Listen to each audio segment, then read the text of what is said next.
Quem trouxe lenço de papel ou lenço de tecido aí? Levanta a mão. Pronto, tem uns que, olha aí, já estão preparados.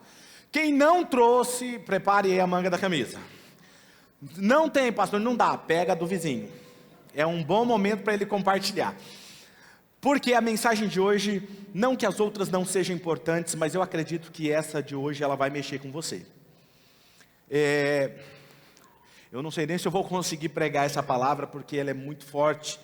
Mas eu quero começar contando uma história para vocês. Você já ouviu falar de um homem chamado Babe Ruth? Babe Ruth é considerado um dos maiores rebatedores de home run do beisebol de todos os tempos.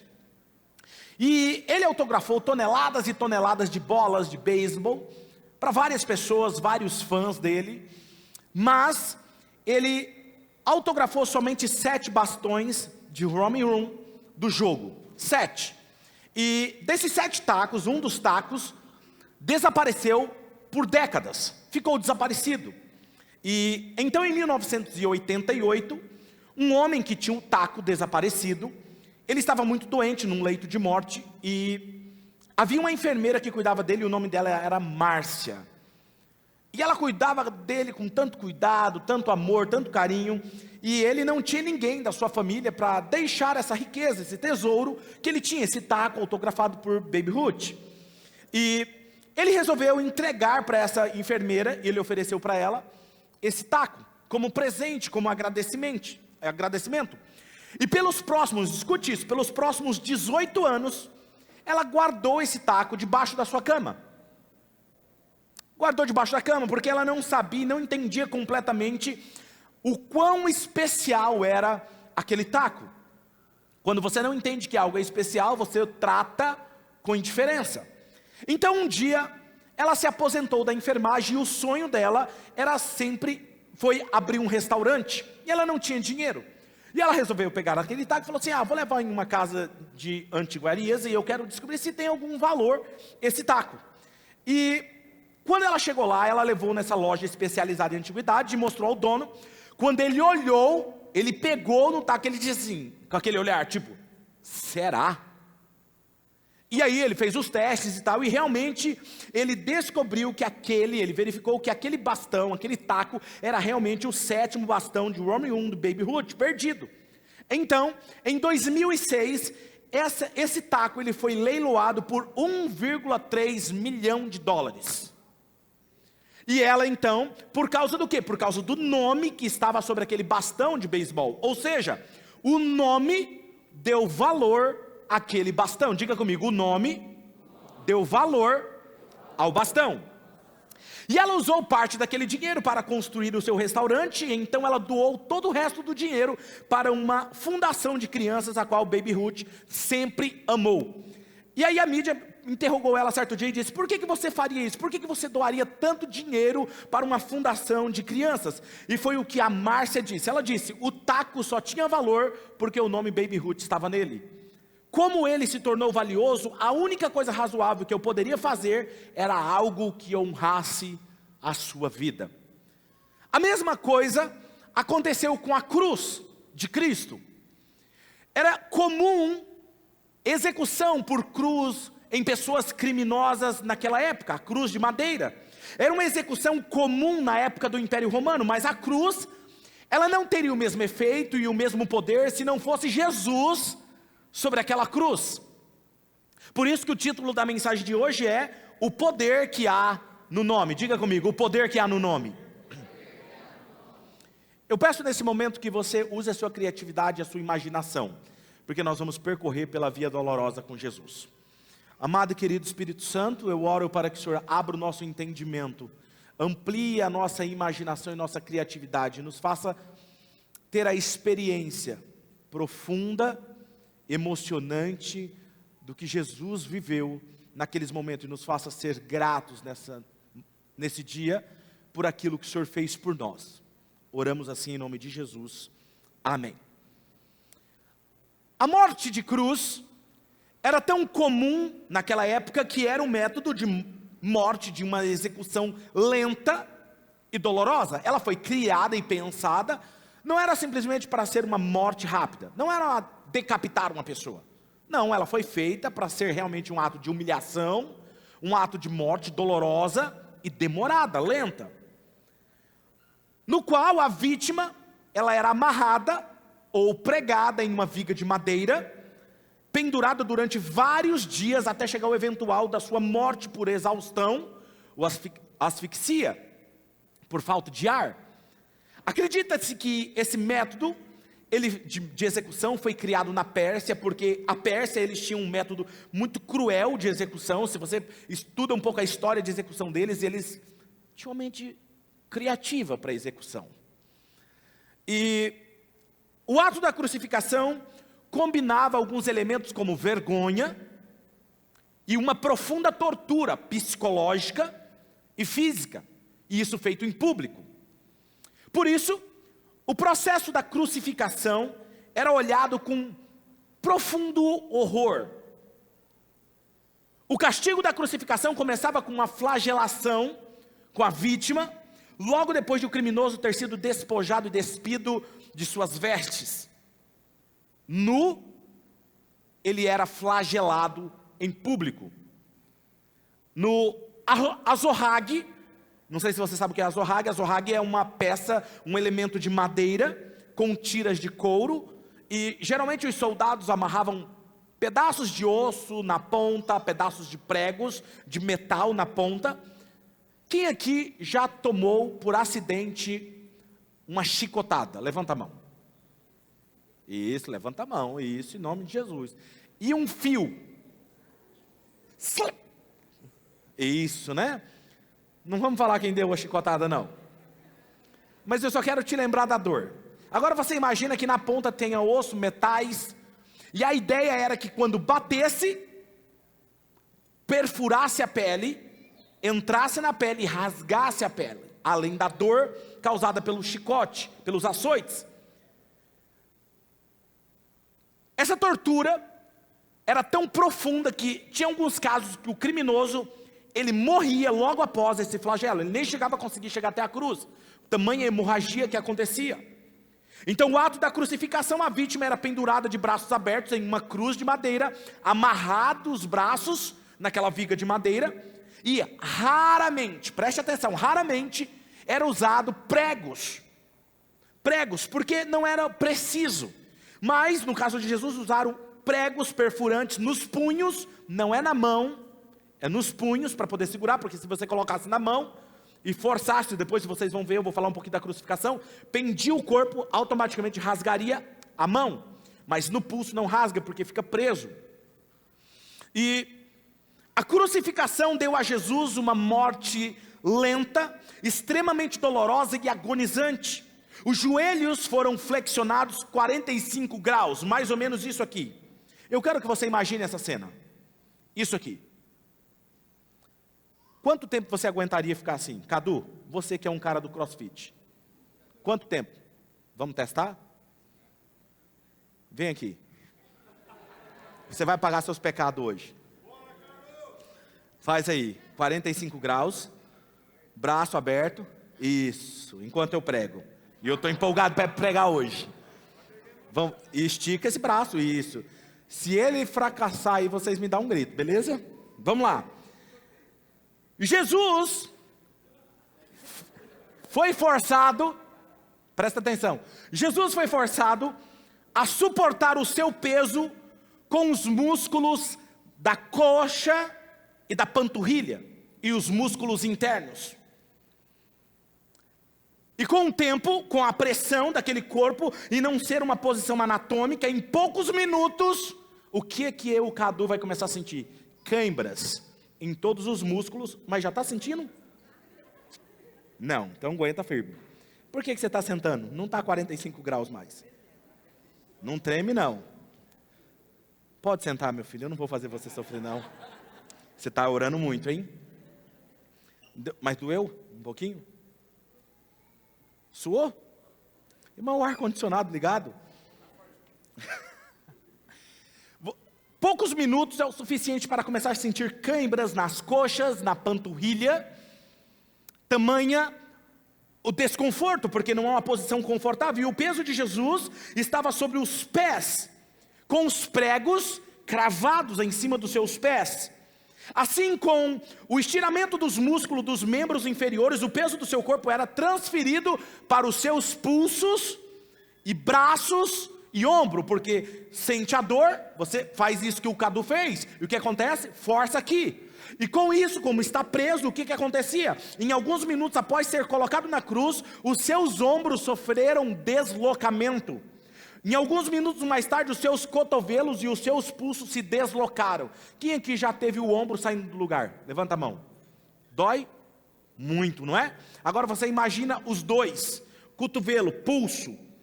Salmo 22, versículo 14, olha o que diz: como água me derramei, e todos os meus ossos estão desconjuntados. Meu coração se tornou como cera, derreteu-se no meu íntimo. Por causa desse deslocamento dos ossos, o seu corpo pendia sobre as suas pernas e apertava a sua caixa torácica. Apertava, dificultando a ele expirar o ar. Para respirar, Jesus tinha que empurrar os pregos nos seus pés. Então imagina essa cena aqui, está aqui ó, está apertado, não está conseguindo respirar. Para ele poder respirar, ele tinha que forçar o corpo dele sobre os pregos, para ele poder respirar. E aí ele descia novamente, escorregava novamente. Imagina isso, eu quero que você imagine isso. E o que acontece? Para poder levantar o seu corpo, permitindo que a caixa torácica se movimentasse para dentro e para fora, e expirar ar para os pulmões. Os movimentos para cima e para baixo, para ele poder respirar, causaram uma intensa dor nos seus pulsos, ombros e pés, que estavam deslocados, e na musculatura rasgada pelos chicotes nas suas costas, que muito provavelmente rasgou a musculatura, estavam expostos a algumas partes das costas. Ele tinha que passar, cada vez que ele subia, o que acontecia? Esfregava sobre a madeira. Imagina um machucado seu, passando pela madeira. E eles não tiveram cuidado de lixar a madeira, tá? Só para você entender. Os movimentos se tornaram menos frequentes e Jesus se tornou extremamente exausto, mas o terror iminente da morte por asfixia, porque a Bíblia diz que ele não poderia morrer como um sacrifício com o sangue derramado e não por sufocamento. Ele não poderia morrer sufocado, porque a cruz iria sufocar. Para ele não morrer com asfixia, ele forçou a continuar os esforços para respirar. E esse estado fisiológico, nós temos algumas médicas e médicos aqui, sabe muito bem do que eu estou falando agora. Ele começou a ter hipoventilação, chamado na medicina. Os seus níveis de oxigênio começaram a cair, evoluindo para hipoxia, que é devido à restrição dos movimentos respiratórios. Os índices de óxido de carbono começaram a se elevar, levando à hipercapnia. Falando difícil, né? Eu estudei para isso. O coração precisava bater mais rápido. O que é hipercapnia? É o coração ter que acelerar o batimento cardíaco para poder buscar mais ar. Agora você pensa, você está com falta de ar e seu coração acelerado para bater, para poder buscar mais ar. E Jesus não havia bebido nada nas últimas 15 horas. Provavelmente desde as 18 horas da véspera ele suportou uma flagelação que quase o levou à morte sem beber água. Salmo 22, 15, olha o que diz: o meu vigor, vamos ler juntos? 1, 2, 3, meu vigor secou-se como um caco de barro, e a minha língua gruda no céu da boca, deixaste-me no pó. Por volta do meio-dia, o coração de Jesus provavelmente começou a falhar. Os pulmões de Jesus provavelmente começaram a se encher de um líquido, causando edema pulmonar. E este fato só serviu para aumentar a sua respiração, que já estava severamente comprometida. Jesus estava em insuficiência cardíaca e falência respiratória. Jesus disse: tenho sede, porque o seu corpo estava clamando por líquido. Agora eu vou falar algo curioso para vocês, e muito provavelmente alguns de vocês vão rir, mas depois vocês vão ficar bem chocados, e talvez alguns vão chorar. Existia naquela época os banheiros públicos romanos. E para você entender como que era esse banheiro público, eu salvei algumas imagens, dá uma olhada aí. Eu quero que você imagine, volta uma imagem, isso. Ali são onde você sentava, e você percebeu que é um vaso um do lado do outro. Você sentava com o seu amigo do lado. Imagina a cena. Tá vendo uma valeta ali no chão? Volta lá. Tá vendo essa valeta no chão? Já vou voltar nela. Mais um clique. Pode passar a próxima. Isso, olha lá. Sentava um do lado do outro e batia o papo enquanto se usava o banheiro. Não é incrível? Que intimidade. Agora o que acontece? Mais um clique. Isso é chamado de caniço, com a esponja do mar. O que eles faziam? Volta uma imagem. Eles pegavam aquilo ali, era o papel higiênico da época. Pasmem vocês. Enquanto estavam fazendo, deixa eu dizer uma curiosidade para vocês. Enquanto estava acontecendo essa conversa aqui, tinham 2 escravos, servos, que ficavam ali dentro do banheiro, acendendo incenso para dar aquele bom ar. E do lado de fora, ficavam algumas pessoas tocando músicas, instrumentos, para disfarçar o barulho das flatulências. Agora veja, eles estavam ali, e ali tinha uma bacia ali perto, com vinagre. Onde o que eles faziam? Tinha uma água corrente nessa valeta, eles passavam na água na valeta, sentado ali, e... Isso. Você dá risada, né? Já você vai chorar. Depois, lavava e colocava. Agora, pasmem vocês, ninguém trocava. Todos eles usavam. Só pegava do vinagre, lavava e usava. Passava de um para o outro. Agora eu quero ler um texto com vocês. João capítulo 19, versículo 28 ao 30. Mais tarde, sabendo então que tudo estava concluído, para que as escrituras se cumprissem, Jesus disse: tenho sede. Estava ali uma vasilha cheia de vinagre. Então, muito provavelmente tinha um banheiro público, porque era onde era a crucificação. Era onde havia a execução. Ia muita gente assistir, então tinha que ter um banheiro público. Muito provavelmente eles pegam um caniço de onde? De lá. Olha isso. Estava ali uma vasilha cheia de vinagre, então embeberam uma esponja nela, colocaram a esponja na ponta de um caniço de sopo, que a ergueram até os lábios de Jesus. Tendo-o provado, Jesus disse: está consumado. Com isso curvou a cabeça e entregou o seu espírito. Para você entender, é como se limpasse os lábios de alguém com papel higiênico usado. Isso é para você ver o que o nosso Jesus passou. E neste momento, provavelmente, Jesus desenvolveu um hemopericárdio, que significa plasmas e sangue se acumularam no espaço que envolve o coração, como se fosse uma película em volta do coração, chamado de pericárdio. E esse líquido, ao redor do coração, causou um tamponamento cardíaco, impedindo também que o coração batesse corretamente. Devido ao aumento da demanda do coração de Jesus e ao avanço do quadro hemopericárdio, Jesus provavelmente sofreu uma ruptura cardíaca. Literalmente, o coração de Jesus explodiu. E essa foi provavelmente a causa da morte. Isaías 50, versículo 6, o profeta Isaías faz uma profecia e olha o que diz: ofereci minhas costas àqueles que me batiam, o meu rosto àqueles que arrancavam a minha barba, não escondi a face da zombaria e dos cuspes. Capítulo 52, versículo 14 e 15. Assim como houve muitos que ficaram pasmados diante dele, a sua aparência estava tão desfigurada que ele se tornou irreconhecível como homem. Não parecia um ser humano, e de igual modo ele aspergirá muitas nações, e reis calarão a boca por causa dele, pois aquilo que não lhes foi dito verão, e o que não ouviram compreenderão. Para retardar o processo da crucificação, da morte, porque o que eles queriam era que o criminoso sofresse. O que eles faziam? Eles colocavam uma espécie de um suporte para que ele pudesse se assentar ou apoiar os pés, independe de onde eles colocavam, para que a pessoa pudesse suportar mais tempo respirando e sofrendo. Isso levaria talvez esse efeito até 9 dias para a pessoa morrer. Imagina 9 dias sofrendo. E para acelerar esse processo, quando eles queriam encerrar logo, eles vinham com uma madeira, alguma coisa, e quebrava as pernas do criminoso, quebrava os ossos do criminoso, que sendo assim ele não podia suportar o peso, e aí caía. Quando caía, morria por asfixia. Quando eles vieram para quebrar os ossos de Jesus, Jesus já estava morto. E o mais que me chama a atenção, esse processo era chamado de crurifrágio.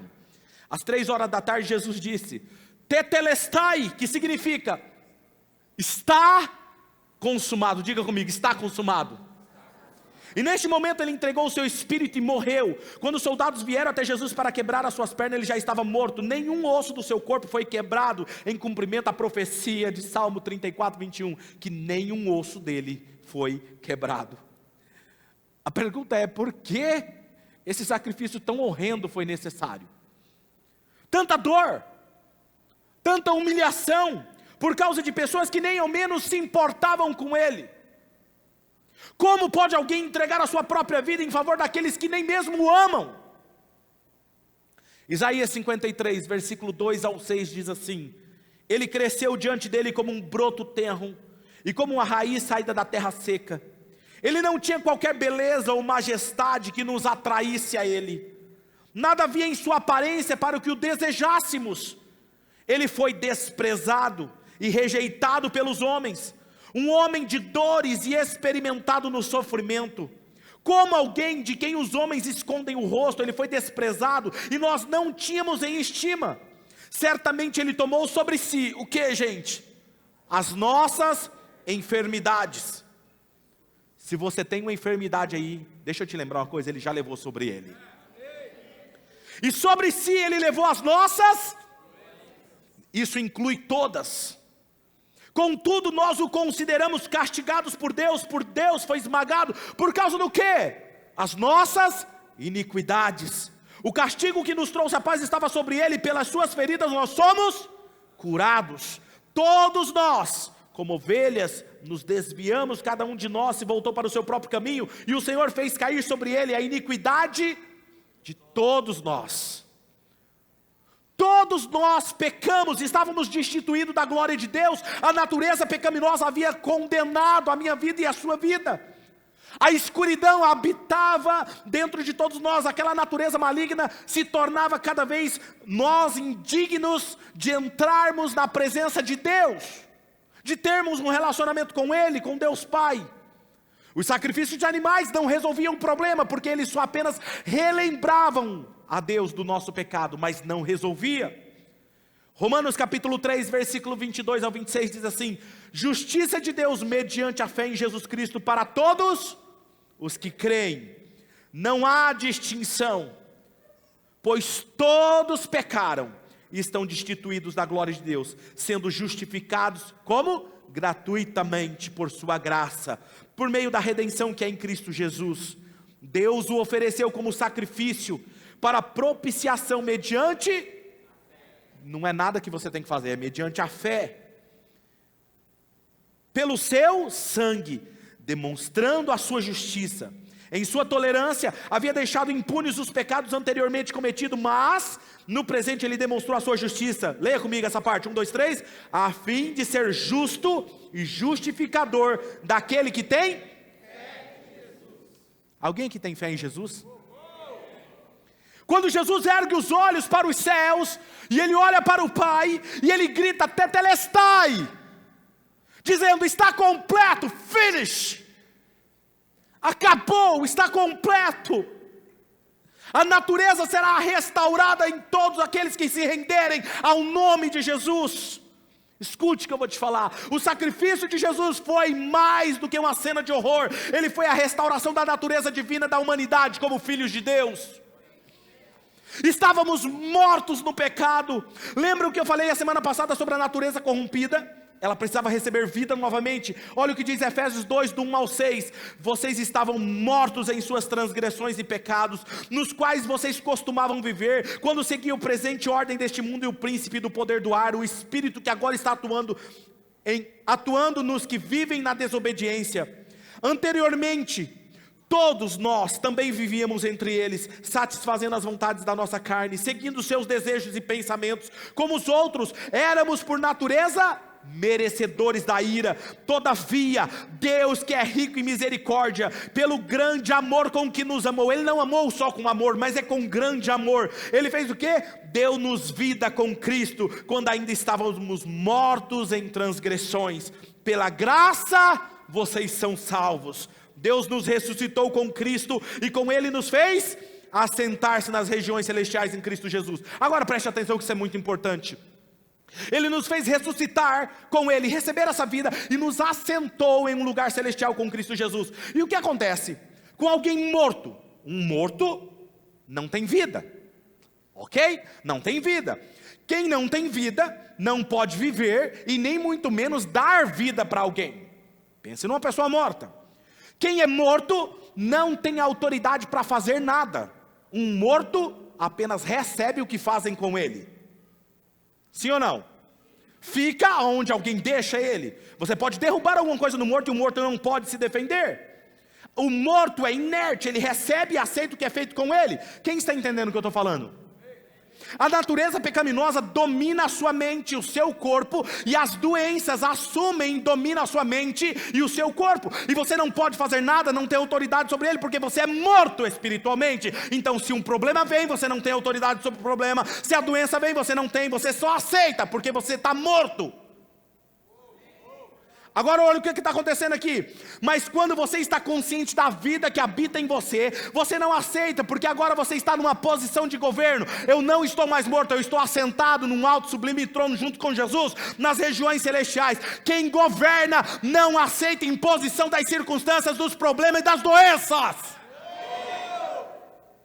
Jesus, a palavra que era o próprio Deus, que se esvaziou a si mesmo e se humilhou de todas as formas até a morte de cruz, veio para que nós recebêssemos o perdão pleno de Deus e a vida de Deus, e fôssemos resgatados do império das trevas e fôssemos transportados para o reino do seu Filho Jesus. Colossenses 1, versículo 13 e 14. Pois Ele nos resgatou de onde? Da natureza pecaminosa, do domínio das trevas, e fez o quê? Nos transportou para o reino do seu Filho, em quem temos a redenção, a saber, o perdão dos nossos pecados. Ou seja, você sai de uma posição de escravo, de morto, para uma posição de governante.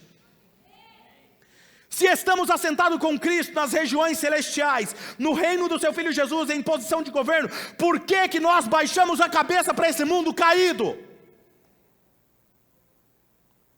Por que nós nos submetemos a mentiras do diabo que nos engana e nos faz viver sempre abaixo da identidade de filhos de Deus? Por que que ficamos ainda esperando sempre migalhas, sempre o pior? Aceitamos doenças físicas, doenças emocionais sobre o nosso corpo. Por que, como aquela enfermeira, nos esquecemos de quem estava na cruz? Por que que procuramos formas ainda de pagar pelo nosso perdão? Não aceitamos de uma vez por todas esse amor que transcende o nosso entendimento e ainda ficamos com medo. Medo de pecar, medo de falhar novamente, medo de se batizar, medo de trilhar uma jornada com Deus. Não, eu preciso melhorar depois de me batizo. Você tem certeza disso? Depois de tudo que Jesus fez por você, Ele já fez o que era suficiente para você ter o perdão? Mas como símbolo de quem aceitou a jornada com Jesus, de ser transformado pelo Espírito Santo, por que que isso é tão difícil? Efésios 2, versículo 8 ao 10. Pois vocês são salvos pela graça, por meio do que? Do que você faz, por meio da sua perfeição, por meio do tanto que você ora, por meio do que você faz na igreja. Não é por meio da fé, diga assim, é por meio da fé. Não, mas diga forte, é por meio da fé. Agora grita, eu tenho fé em Jesus.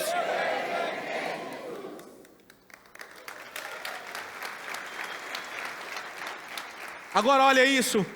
Isto não vem de vocês, é dom de Deus, é presente de Deus, não por obras, não é por aquilo que você faz, para que ninguém se glorie dizendo eu sou melhor do que fulano, porque eu posso fazer e ele não pode, porque somos criação de Deus realizada em Cristo Jesus, para fazermos boas obras, a quais Deus preparou antes para nós praticássemos. Eu sei que é difícil entender esse amor que simplesmente nos ama como nós somos. Está além das nossas falhas, está além da nossa compreensão, mas nós não precisamos pagar por esse amor. Só precisamos receber e seremos transformados enquanto caminhamos com Jesus, pelo poder do Espírito Santo. Por isso que nós queremos que você tome uma decisão de se batizar esse final de ano. Por quê? Porque não é sobre a sua perfeição, é sobre falar: eu entendi a mensagem e eu vou ser transformado ao longo do tempo andando com Jesus. 1 João capítulo 4, versículo 9 ao 10 diz assim: foi assim que Deus manifestou o seu amor entre nós. Como? Enviou o seu Filho unigênito ao mundo, para que pudéssemos viver por meio dele. Nisso consiste o amor, não em que nós tenhamos amado a Deus, mas em que Ele nos amou e enviou o seu Filho como propiciação pelos nossos pecados. Ele restaurou nossa identidade de filhos e nos deu autoridade de governantes em seu nome. Em meu nome pegarão em serpentes, em meu nome beberão coisas mortíferas, não lhe fará dano, em meu nome expulsarão demônios, em meu nome, em meu nome, em meu nome, é no nome dele, que é a mensagem do próximo domingo. Havia uma sentença sobre todos nós, uma dívida impagável aos olhos humanos. Não haveria nada que pudesse fazer para nos livrar da natureza pecaminosa. Estávamos condenados para sempre. Mas quando Jesus foi na cruz, Ele cancelou a dívida. Sabe aquele pecado que um dia eu comentei aqui com vocês, que você não teve coragem de falar para a pessoa que você gostaria que mudasse no tempo? Aquele pecado estava lá em cima na cruz, pregado na cruz. Olha o que diz, Colossenses 2, versículo 13 ao 15. Quando vocês estavam mortos em pecados e na incircuncisão da carne, Deus os vivificou com Cristo. Ele nos perdoou todas as transgressões e cancelou a escrita de dívida que consistia em ordenanças e que nos eram contrárias. Ele a removeu pregando-a na cruz, e tendo despojado os poderes e as autoridades, fez deles um espetáculo público, triunfando sobre eles na cruz. O diabo e os seus demônios achavam que havia derrotado o cristianismo, havia derrotado Jesus na cruz, e mal ele sabia que ali era o triunfo da humanidade. Ali era a solução, ali era a esperança. Muitas vezes nós assistimos o filme Paixão de Cristo, e muitas pessoas não conseguem, nós ficamos horrorizados com o tamanho sofrimento. Muitos nem conseguem olhar para a cena, e quando vê a cena aqui, por exemplo, tira o olho, porque não quer ver o tanto que Jesus sofreu. Não, eles não querem, mas preste atenção, como seu pastor de vocês, eu quero que vocês entendam que o sofrimento dele foi além daquilo que os nossos olhos podem ver. Eu quero que você entenda isso. Algo mais profundo estava acontecendo naquele momento lá na cruz. Eu consigo enxergar algo mais real. Se nós estivéssemos lá, algo mais profundo acontecendo ali na cruz, Jesus recebendo a justiça de Deus, no meu lugar e no seu lugar. Era para nós estar lá, mas Ele assumiu o nosso lugar. Ele foi atingido por toda a condenação da humanidade, golpe após golpe sobre o seu corpo. Ele recebeu isso dentro de si, na sua alma, no seu espírito, até que ele gritou: finish, tetelestai, está consumado. Ele recebeu todo o julgamento, mas ele sobreviveu, e o julgamento se acabou. Romanos 8, versículo 1, leia comigo esse texto, 1, 2, 3, portanto, agora já não há condenação, e pela primeira vez ele olha para cima e diz: Pai, eu entrego em tuas mãos o meu espírito. E quando ele curva a sua cabeça e solta o seu espírito, não é em posição de fraqueza, mas em posição de honra e autoridade para quem ele estava entregando. Sob a graça, escute isso, sob a graça, o sacrifício é maior que o julgamento de Deus. Se você estivesse lá naquela cena da crucificação, e seus olhos espirituais fossem abertos, você veria um furacão de nuvens negras se formando sobre Jesus, e ali na cruz, ficando cada vez mais forte aquelas nuvens, enquanto ele agonizava em dor no seu corpo, sentia o flagelo em seu espírito, ele sentia a opressão do nosso pecado, do pecado da humanidade. O meu pecado estava lá, os nossos pecados estavam lá. Aquelas nuvens escuras formavam um turbilhão como se fosse um furacão, e depois caía sobre a cabeça dele, sobre o corpo dele, e o julgamento cai sobre ele, e todos os pecados da humanidade, maldições, diga maldição, doenças, estavam sobre ele. Diga: todos os meus pecados, o que eu já cometi e o que ainda cometerei, estava sobre ele. E ele absorve aquela sentença sobre o seu corpo físico. Então eu quero que você agora relaxe. E eu quero que você veja o que aconteceu na cruz, naquele momento. Vamos ser transportados agora para aquele momento da cruz. Assista esse vídeo.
My God, why have you forsaken me?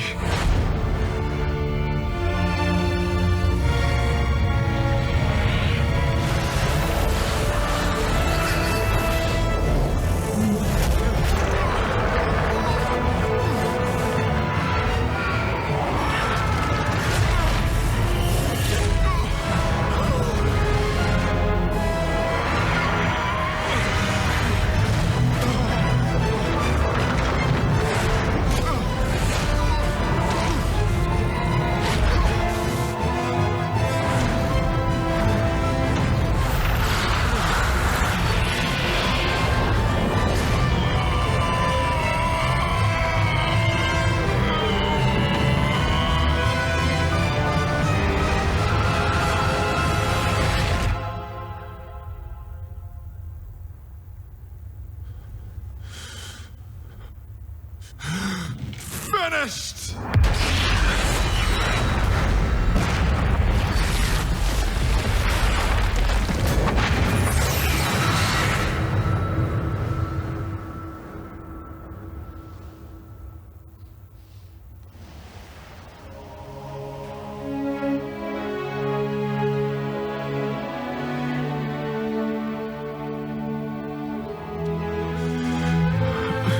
Father, to your hands I commit my spirit.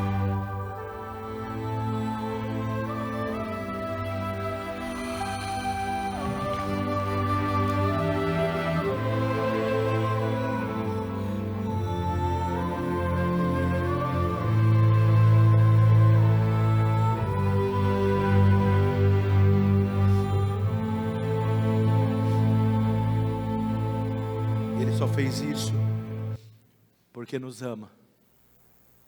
E Satanás quer mostrar para você um Deus nos moldes da religiosidade,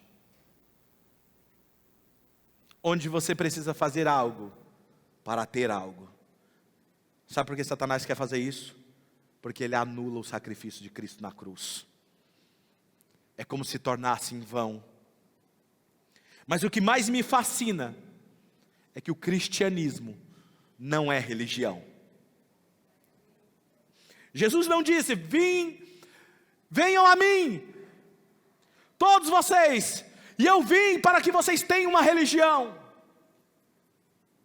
Ele não disse: Venham a mim para que vocês tenham instruções, rituais e regras para seguir. Mas ele disse: eu vim para que vocês tenham vida e a tenham em abundância. Tem pessoas que não se sentem completas, felizes, se eles não estão apegados a um ritual, a uma cruz, a uma roupa sacerdotal, a um tradicionalismo, cumprindo rituais, tendo que pagar aquilo que já foi pago. Jesus veio para nos tornar justos. Você pode ser justo através do sangue de Jesus, vestindo apenas uma camiseta, sendo como você é, com boné, tatuagem, do jeito que você é, com as suas imperfeições. Meu amigo, minha amiga, Ele simplesmente te ama, e essa foi a demonstração de amor de Deus por você, porque Deus amou o mundo. Sabe esse versículo? Vamos ler juntos, 1, 2, 3. Porque Deus amou o mundo de tal maneira, que deu o seu único Filho, para que todo aquele que nele crê, não pereça, mas tenha a vida eterna. Tudo o que Ele fez é inútil, se você não aceitar. E deixa eu te falar algo, Deus nunca vai pressioná-lo para aceitar o perdão dele. Deus, Ele não vai pressioná-lo para que você tenha um relacionamento com Ele. Ele não vai forçar para que você se batize domingo que vem. Não. Ele não vai forçar para que você cresça na sua jornada com Ele. Ele não vai te obrigar a nada, porque Ele quer que a sua escolha por Ele seja por amor, e não por falta de opção. Assim como Ele também te escolheu por amor, e não por falta de opção. Mesmo que Ele te ama, Ele respeita a sua escolha. E hoje Ele te diz: volte para casa, filho. Eu só quero te amar. Eu só quero te dar o meu melhor. A minha pergunta para encerrar: como podemos deixar de amar alguém que nos amou tanto? Como? Como que nós podemos ainda achar que isso é religião? Você entende o que eu estou entendendo aqui? A cruz, o poder do Evangelho, não é religião, é liberdade como filhos de Deus. Com os seus olhos fechados,